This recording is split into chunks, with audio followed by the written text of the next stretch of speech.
सुर्खियों में। नमस्कार, कार्यक्रम सुर्खियों में आपका स्वागत है। मैं हूं आपके साथ दीपा सिंह। आज के इस अंक में हम बात करेंगे मध्य प्रदेश में कोविड-19 की स्थिति, कोविड मुक्त प्रदेश बनाने के लिए संचालित टीकाकरण महाअभियान के बारे में। प्रदेश में अभी तक कोविड-19 वैक्सीन की दोनों डोज लगवाने वाले व्यक्तियों की संख्या लगभग 1 करोड़ पार कर गई है। तो वहीं प्रदेश में अब तक लगभग 5 करोड़ से ज्यादा कोविड के टीके लगाए गए हैं। कुल टीकाकरण में लगभग 1 करोड़ व्यक्तियों को दोनों डोज और 4 करोड़ से ज्यादा को पहली डोज लगाई जा चुकी है। आज चर्चा के लिए हमारे साथ स्टूडियो में मौजूद हैं लोक स्वास्थ्य और परिवार कल्याण मंत्री डॉक्टर प्रभुराम चौधरी। सर, बहुत बहुत स्वागत है आपका कार्यक्रम में।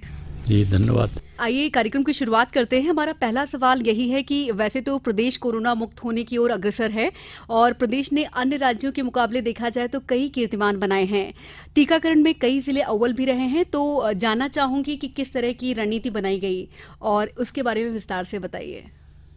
कोविड टीकाकरण जो मध्य प्रदेश में हम लोगों ने 16 जनवरी 2021 से स्टार्ट किया।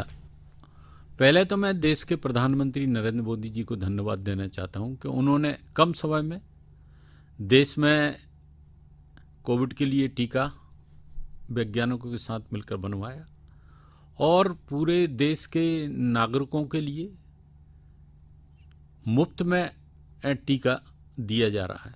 पहले हम लोगों ने हमारे जो हेल्थ केयर वर्कर थे उनको वैक्सीनेट किया, उसके बाद हमारे जो फ्रंटलाइन वर्कर थे उनको किया, उसके बाद हमारे जो कोमॉर्बिडिटी थी या जो सीनियर सिटीजन अबव 60 ईयर थे उनको, उसके बाद अबव 45 को, और उसके बाद अब 18 प्लस को, और हमारी गर्भवती माताएं हैं उनको भी हम लोग वैक्सीनेट कर रहे हैं। लगातार मध्य प्रदेश में माननीय मुख्यमंत्री शिवराज सिंह चौहान जी के नेतृत्व में हम लोगों ने पूरी एक रणनीति तैयार की। माननीय मुख्यमंत्री जी ने एक मंत्रिमंडल की एक उपसमिति भी बनाई, उसमें भी हम लोगों ने गहन चर्चा की। उसके बाद हम लोगों ने पूरे प्रदेश के हर एक ज़िले में सेक्टर वाइज, और उसके बाद हम लोगों ने जो इलेक्शन तर्ज पर जो हम लोग जो बूथ बनाते थे उस अनुसार आइडेंटिफाइड करके और समय समय पर जो सेक्टर थे उनमें जहां पर हम लोग वैक्सीनेट करते थे, वैक्सीनेट सेंटर को भी चेंज करते हुए जहां लोग ज़्यादा अवेलेबल या वैक्सीन ज़्यादा लगना थी वहां पर हम लोगों ने चेंज करा। और पूरे प्रदेश में एक जन भागीदारी का मॉडल माननीय मुख्यमंत्री जी ने, जो हमारे जिला आपदा प्रबंधन समितियां थी उनका विस्तार किया, ब्लॉक लेवल की प्रबंधन समितियां बनाई और उसको विलेज लेवल तक और वार्ड लेवल तक उनका विस्तार करके क्राइसिस मैनेजमेंट कमेटी में जो सामाजिक कार्यकर्ता और जो अन्य लोग थे, जिन लोगों को जनता की भागीदारी कर सबका साथ लेकर जनप्रतिनिधियों का साथ लिया। प्रशासनिक जो अधिकारी तो हमारे लगे ही लगे थे और जो प्रशासनिक का अमला था, स्वास्थ्य का अमला था, स्वास्थ्य के साथ जो अन्य विभागों का अमला था, उसके साथ साथ सामाजिक कार्यकर्ता, धर्म गुरु, सब लोगों को समय समय पर माननीय मुख्यमंत्री जी उनको संबोधित भी करते रहे और हमारा पूरा अमला इस काम में लगा रहा। और इसका परिणाम आप देखेंगे, जब हम लोगों ने 21 जून को पहला वैक्सीनेशन महाअभियान चलाया था तो देश में मध्य प्रदेश से एक दिन में सबसे ज़्यादा डोज लगाने वाला प्रदेश था। 17 लाख से ज़्यादा हम लोगों ने डोज लगाए थे 21 जून को। उसके बाद हम लोगों ने सेकेंड जो वैक्सीनेशन महाअभियान चलाया 25 और 26 अगस्त को। 25 अगस्त को 24,20,000 डोज हम लोगों ने लगाए, 26 को भी 17 लाख से ज़्यादा डोज लगाए और लगातार कंटिन्यूस हम लोगों ने वैक्सीनेशन करते रहे। जो नॉर्मल वैक्सीनेशन डे थे उनको छोड़कर हम लोगों ने वैक्सीनेशन 4 दिन तक कंटिन्यूस किया। और अब तो हम लोग 7 दिन जो हमारी हेल्थ फैसिलिटी हैं, जिसको हम कहें अस्पतालों में, तो 7 डे ही वैक्सीनेशन लगाया जा रहा है। अब तीसरा वैक्सीनेशन महाअभियान देश के यशस्वी प्रधानमंत्री आदरणीय नरेंद्र मोदी जी के जन्मदिवस पर मध्य प्रदेश में चलाया जाएगा। अभियान महाअभियान हमारा चलेगा और पूरे ज़िलों में जहाँ जहाँ भी हम लोग वैक्सीनेशन, पूरे वैक्सीनेशन साइट, वैक्सीन की उपलब्धता के लिए जब जब आवश्यकता पड़ी, हमारे मुख्यमंत्री जी ने भी आदरणीय प्रधानमंत्री जी से भी बात की, हमारे केंद्रीय स्वास्थ्य मंत्री से भी बात की, हम लोग भी बातचीत करते रहे और जिससे वैक्सीन हमको उपलब्ध होती रही। और उसका परिणाम है कि आज मैं कहूँ कि मध्य प्रदेश के अंदर 5,29,00,000 डोज अभी तक हम लोग लगा चुके हैं और जिसमें हमारे करीब 4.25 करोड़ को फर्स्ट डोज लग चुका है और 1,04,00,000 लोगों के लिए सेकंड डोज लग चुका है। और हम लोगों का प्रयास है मुख्यमंत्री जी के नेतृत्व में कि हम लोग 26 सितंबर तक पूरे प्रदेश की जो एलिजिबल पॉपुलेशन है 18+ उसको हम लोग प्रथम डोज पूरा 26 सितंबर तक कंप्लीट कर सकें। एक बड़ा महाअभियान चलाया जाएगा जिसमें सबका सहयोग भी अपेक्षित है। बिल्कुल सर, वाकई प्रदेश ने कीर्तिमान रचा है। आपने जैसे बताया कि कई राज्यों के मुकाबले देखा जाए तो मध्य प्रदेश ने स्वास्थ्य के लिहाज में काफ़ी अच्छा काम किया है। कोविड के दौरान अगर देखा जाए तो महाअभियान तो चलाए ही जा रहे हैं, साथ ही किल कोरोना जैसे छोटे छोटे भी अभियान चलाए गए कि इसमें एएनएम आशा कार्यकर्ता घर घर जाकर लोगों को अवेयर कर रही थी, जागरूक कर रही थी। इसके बारे में कुछ बताइए, क्या इस तरह के अभियान आगे भी जारी रहेंगे? मध्य प्रदेश में एक माननीय मुख्यमंत्री शिवराज सिंह चौहान जी के नेतृत्व में एक जन भागीदारी का एक मॉडल मध्य प्रदेश ने प्रस्तुत किया, जिसमें जनता को साथ में, कार्यकर्ताओं को साथ में और जो जनप्रतिनिधि थे उनको सबको साथ में लेकर प्रशासनिक पूरी टीम को एक्टिवेट करके, सिर्फ स्वास्थ्य डिपार्टमेंट नहीं, अन्य डिपार्टमेंट जो प्रदेश के वरिष्ठ प्रशासनिक अधिकारी थे उनको एक एक जिला दिया गया। जो मंत्रिमंडल के साथी थे सबको, एक एक मंत्री को एक एक जिला वहाँ पर दिया गया। और जो हमारा क्राइसिस कमेटियाँ था उनका पूरा विस्तार विलेज लेवल और वार्ड लेवल पर हम लोगों ने किया। और door to door survey, kill corona अभियान 1, किल कोरोना अभियान 2, किल कोरोना अभियान 3 चलाकर डोर टू डोर सर्वे करके जहां जो भी लोग निकले उनकी प्रॉपर टेस्टिंग, और अगर कोई भी उसमें कहीं संक्रमित निकला तो उन लोगों को प्रॉपर रूप से अस्पताल ले जाना, उनको आइसोलेट करना, उनको जो लोग घरों के अंदर होम आइसोलेशन में थे उनसे हमारे डॉक्टरों ने कोविड कमांड सेंटर हमारे जो जिलों पे थे वहाँ से सुबह और शाम 2 बार उनसे बातचीत भी की और मेडिसिन के किट उनके घर पर उपलब्ध कराए। और पूरा एक मध्य प्रदेश के अंदर इलाज के लिए मुख्यमंत्री कोविड उपचार योजना बनाई, जिसमें जो प्राइवेट अस्पताल थे उन अस्पतालों को भी जोड़ा गया आयुष्मान भारत हमारी जो निरामय योजना के अंतर्गत। और उसमें जो आयुष्मान के कार्ड बनाने की सुविधाएं भी दी गई, जिनके कार्ड नहीं बने थे वो कार्ड बनवा सकें और उनका इलाज मुफ्त में किया जा सके। तो सरकारी फैसिलिटी के अलावा जो प्राइवेट अस्पताल थे उनको भी जोड़कर उनको भी इलाज दिया गया। और आज हम कह सकता हूँ कि माननीय मुख्यमंत्री जी के नेतृत्व में मध्य प्रदेश ने एक जनभागीदारी का मॉडल और एक हम ये कहें कि कोरोना को कंट्रोल करने के लिए जो रणनीति तैयार किया, उसका परिणाम है कि आज हम मध्य प्रदेश में कोविड आज कंट्रोल की स्थिति में। वाकई बिल्कुल सर, देखा जाए तो कोविड के दौरान ऐसा देखा गया है कि ऑक्सीजन की बहुत ज़्यादा कमी देखी गई है। वो केवल मध्य प्रदेश की बात नहीं है, पूरे देश में भी कई ऐसे राज्य रहे जहाँ पर ऑक्सीजन की कमी रही। तो तीसरी लहर चाहते तो ऐसा है कि ईश्वर न करे कि तीसरी लहर आए, लेकिन तीसरी लहर के मद्देनज़र किस तरह की तैयारी है, कितने ऑक्सीजन प्लांट अभी तक ज़िलों में लगाए गए हैं? ये बात आपने सही कहा कि ऑक्सीजन की जो सेकेंड वेव का जो पीक टाइम था जी, उस समय ऑक्सीजन की किल्लत आ रही थी, लेकिन फिर भी हमारे मुख्यमंत्री जी के कुशल नेतृत्व में जो रणनीति बनाई गई, हमारे कुछ मंत्रिमंडल के साथियों को दिल्ली भी भेजा गया, और जहाँ से ऑक्सीजन अन्य प्रदेशों से लिक्विड ऑक्सीजन हमको उपलब्ध होती थी वहाँ पर तैनात किया गया। टैंकर हम लोगों ने बढ़ाए। टैंकर के साथ साथ जब टैंकर समय पे पहुँचे उसके लिए हमारे रोड मार्ग के अलावा रेल मार्ग के द्वारा भी टैंकर भरे हुए लाए, और खाली टैंकरों को हम लोगों ने हवाई मार्ग के द्वारा भी पहुंचाकर समय पर ऑक्सीजन उपलब्ध हो उसके लिए युद्ध स्तर पर काम किए गए। रही बात थर्ड वेव की, तो मैं ईश्वर से यही प्रार्थना करता हूं कि कोई थर्ड वेव ना आए, लेकिन उसके बावजूद भी हम लोग सतर्क हैं, सरकार सतर्क है।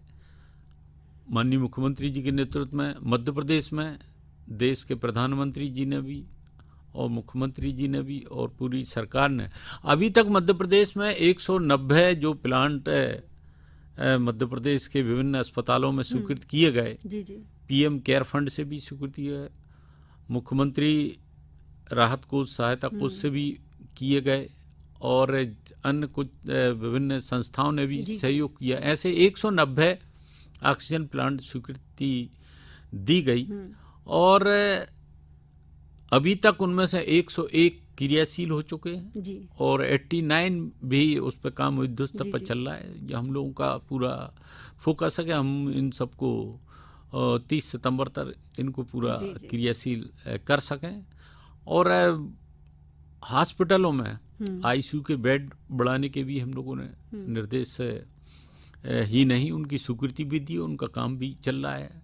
ऑक्सीजन के बेड बढ़ाने के लिए भी हम लोगों ने स्वीकृतियाँ दी, एचडीयू के बेड बढ़ाने की, और बच्चों के लिए जो पीआईसीयू के पीडियाट्रिक इंटेंसिव केयर यूनिट जिन जिलों में नहीं थे उन जिलों के लिए भी हमने बढ़ाने के लिए उनकी स्वीकृतियाँ दी। उनका काम चल रहा है, अनेक अस्पतालों में बनकर तैयार हो गए हैं, कुछ में अभी काम चल रहा है, जिसको हम लोग प्रयास कर रहे हैं कि जल्दी से जल्दी बनकर तैयार हो जाएं, जिससे कि कहा जा रहा था कि थर्ड वेव में देखा जाए तो जो बच्चे हैं उन पे खतरा ज़्यादा हो सकता है, इसलिए इस तरह की व्यवस्थाएं की जा रही हैं। बिल्कुल, इसीलिए हम लोगों ने जो बच्चों के जो पीआईसीयू हैं, बच्चों के जो वार्ड थे उनको जिलों के अंदर कुछ जिलों में बने हुए थे, कुछ जिलों में नहीं थे, उन सारे जिलों में हम लोगों ने स्वीकृति देकर वहाँ पर काम किया। और जो बाकी भी जो हमारे सामुदायिक स्वास्थ्य केंद्र पे एनआरसी के जो वार्ड थे उनको भी हम लोगों ने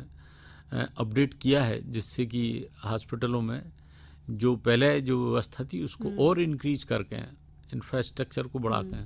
दूसरा, जहाँ एचआर के लिए भी डॉक्टर्स अभी हम लोगों ने लगभग 450 से ज़्यादा अभी डॉक्टर मेडिकल ऑफिसर जो पीएससी से सिलेक्ट होकर आए थे, अभी हमने पिछले ही वीक में विभिन्न जगहों पर उनकी पोस्टिंग भी की है। इसके पहले स्टाफ नर्स की भी पोस्टिंग की गई थी, पैरामेडिकल की भी पोस्टिंग की गई। तो हम लोगों ने काफ़ी कोशिश ही की है और प्रयास हम लोग कर रहे हैं। बाकी जनता को जागरूक करने के लिए भी अभियान हम लोगों के लगातार चलते रहते हैं। समय समय पर टेस्टिंग हम लोगों की लगातार अभी 60-65 हज़ार पर डे हम लोग आज केस नगण्य के बराबर हैं मध्य प्रदेश में। लेकिन फिर भी अगर एक भी केस अगर कहीं पॉजिटिव निकलता है तो उसके पीछे हम लोग 25 से 30 उसकी कॉन्टेक्ट ट्रेसिंग भी करते हैं, जिससे कि ये दूसरों को संक्रमित ना कर सके।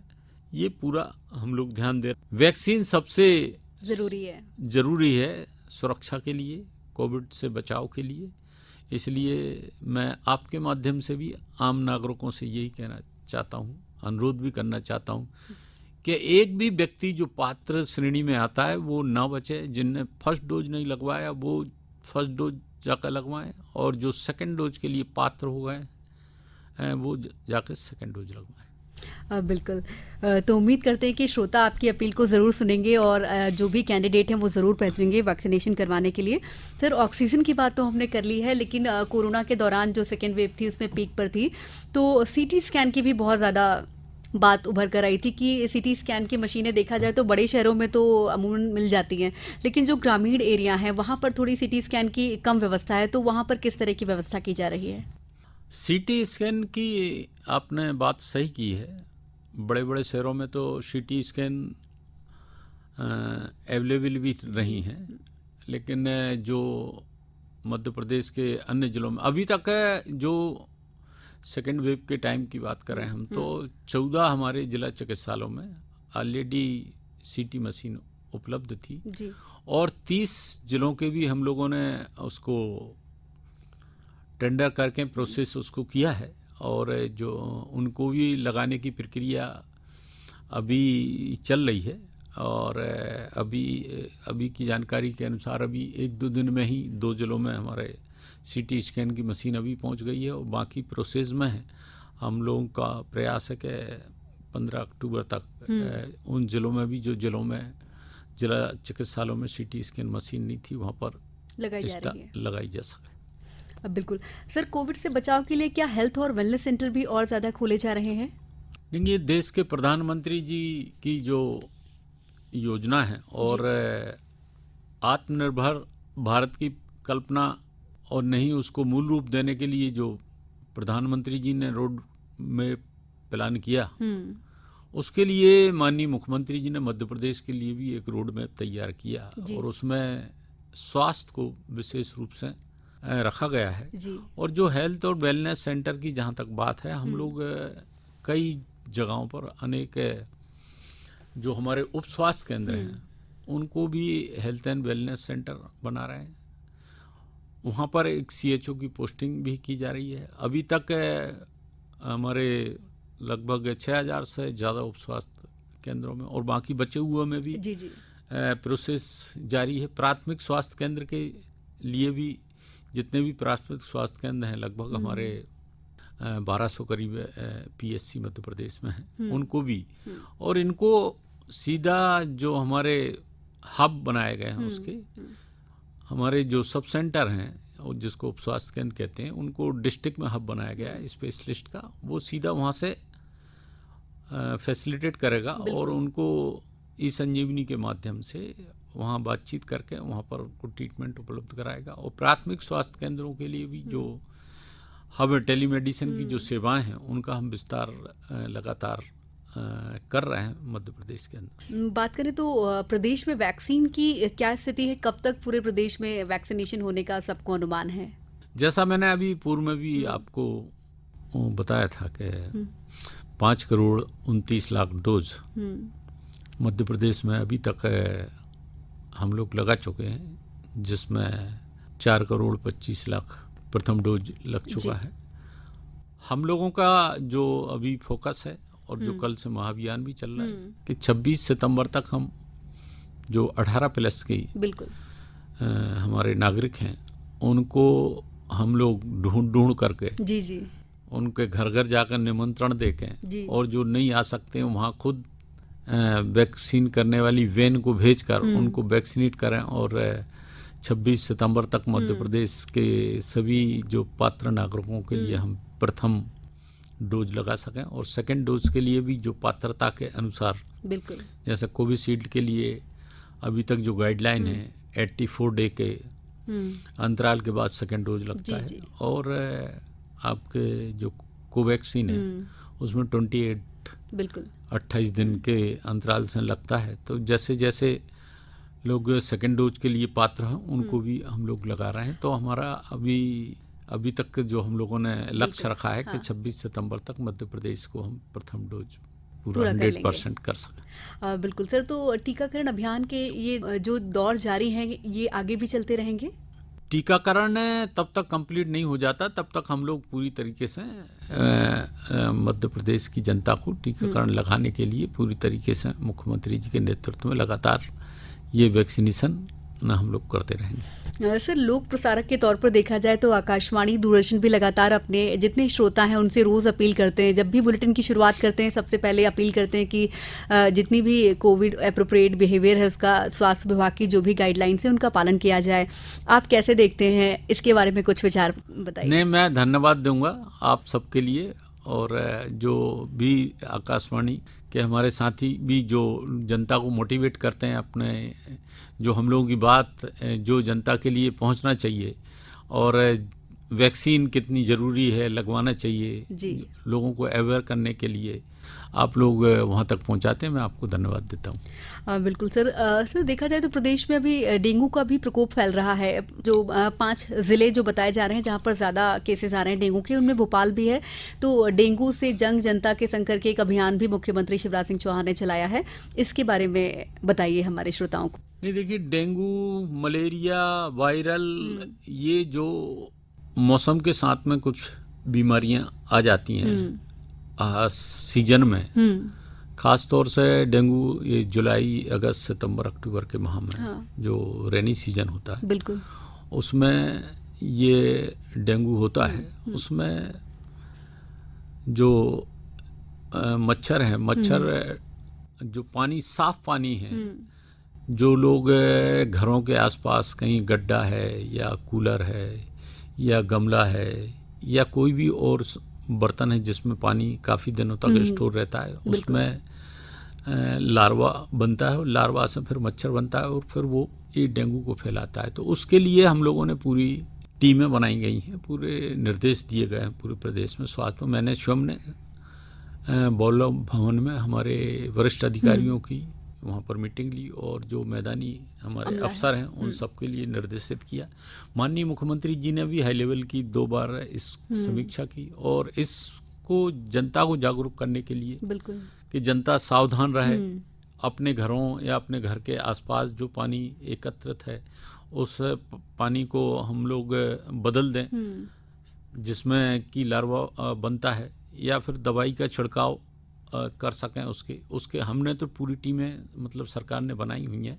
और जो जिले संक्रमित ज़्यादा हुए हैं, हमारे ऐसे 6-7 जिले हैं प्रदेश के अंदर, वहाँ एक्स्ट्रा टीमें हम लोगों ने बनाकर फोकस किया गया और जनता को जागरूक भी करने के लिए जो अभी जो अभियान हम लोगों ने डेंगू से जंग और जनता के संग, माननीय मुख्यमंत्री जी स्वयं सड़कों पे उतरे भोपाल में, उन्होंने खुद छिड़काव किया जनता को जागरूक करने की।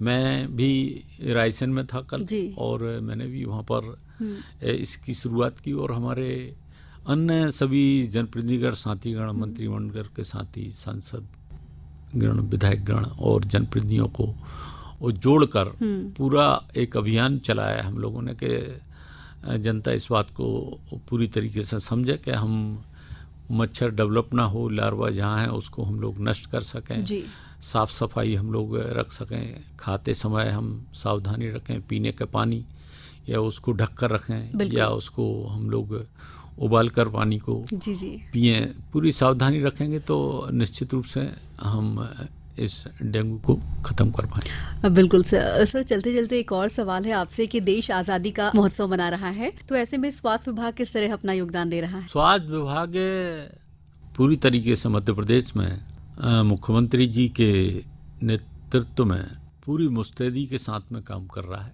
स्वास्थ्य का जो हमारा सेवाएं हैं उनका हम लोग विस्तार भी कर रहे हैं। अनेक जिला अस्पतालों में बेड भी हम बढ़ा रहे हैं। कुछ ग्रामीण अंचल में जहां हेल्थ की फैसिलिटी नहीं थी, जल्दी ही हम लोग वहाँ उप स्वास्थ्य केंद्र, प्राथमिक स्वास्थ्य केंद्र, सामुदायिक स्वास्थ्य केंद्र, इनको भी हम लोग अपग्रेड करने को जा रहे हैं। और जैसा मैंने अभी पूर्व में आपसे बताया था कि HR के लिए भी जो हमारा ह्यूमन रिसोर्सेज, डॉक्टरों की भी भर्ती कर रहे हैं और जो पैरामेडिकल है उसकी भी भर्ती कर रहे हैं। और जैसा मैंने पूर्व में बताया कि बेड, ICU के बेड, HDU के बेड, ऑक्सीजन के बेड बना रहे हैं, ऑक्सीजन के प्लांट स्थापित कर रहे हैं, CT स्कैन की मशीनों की उपलब्धता की। तो कंटिन्यूस मध्य प्रदेश में स्वास्थ्य सेवाओं का हम विस्तार कर रहे हैं। और अगर मैं ये कहूँ, अतिशयोक्ति नहीं होगी कि इस पूरे कोविड काल में भी मध्य प्रदेश के नागरिकों का मध्य प्रदेश के स्वास्थ्य सेवाओं के प्रति भरोसा रहा है, भरोसा भी बढ़ा है। और ये तो एक ऐसी महामारी थी जिसमें व्यक्ति अपने घर के परिवार के व्यक्ति के साथ भी नहीं रह सकता, उसको अलग करके रखा गया, उसको आइसोलेट किया गया। तो उसमें हमारे स्वास्थ्य डिपार्टमेंट के डॉक्टर्स ने, हमारे नर्सेस ने, हमारे पैरामेडिकल स्टाफ ने, हमारे सफाई के कर्मचारियों ने, सब लोगों ने जो सेवाएं दी हैं, निश्चित रूप से मैं आपके माध्यम से उन सबको भी धन्यवाद देना चाहूँगा। जहाँ सरकार के मुखिया सारे लोग जहाँ जुटे हुए थे, वहाँ हमारे पूरे स्वास्थ्य डिपार्टमेंट का एक एक व्यक्ति लोगों को सेवाएं दे रहा था, और परिणाम है आज के मध्य प्रदेश में हम लोग कंट्रोल की स्थिति में। बिल्कुल। बहुत बहुत शुक्रिया सर कार्यक्रम में शामिल होने के लिए। सुर्खियों में फिलहाल इतना ही। अगले सप्ताह फिर होगी आपसे मुलाकात इसी दिन इसी समय पर। तब तक के लिए नमस्कार। सुर्खियों में